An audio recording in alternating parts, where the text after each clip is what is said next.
Hello students, Three Men in a Boat, Term 2, Chapter 17। इस chapter में नदी की गंदगी का वर्णन किया है।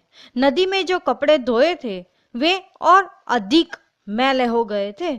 उन कपड़ों को फिर से धुलवाने के लिए उनको मूल कीमत से 3 गुने पैसे देने पड़े थे।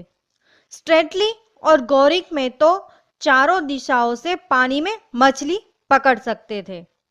राइटर कहते हैं कि जिसकी किस्मत अच्छी होती है वो ज्यादा मछलियां पकड़ सकते थे और जिसकी किस्मत साथ न दे वो मछलियां पकड़ नहीं पाते थे।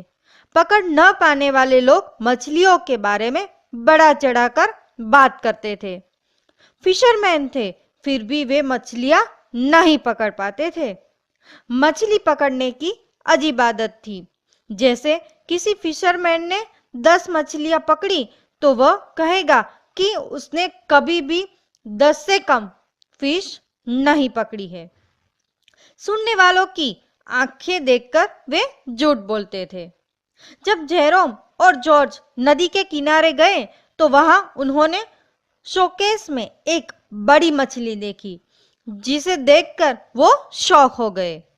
वहां वे कई लोगों से मिले, जिससे सभी ने बताया कि उसने वह मछली पकड़ी है।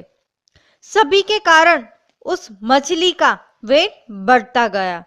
जॉर्ज उसे नजदीक से देखने के लिए चढ़ गया। वहां उसका बैलेंस ट्राउट बिगड़ गया और केवल एक डिब्बा पकड़ में आया। वो वहां पे गिर गया और मछली के टुकड़े टुकड़े हो गए, क्योंकि मछली पॉप से बनी थी। चैप्टर इस 7 में पूरी तरह से फिशरमैन और फिशिंग एक्सपर्ट की लाइफ पर पूरा प्रकाश डालते हैं।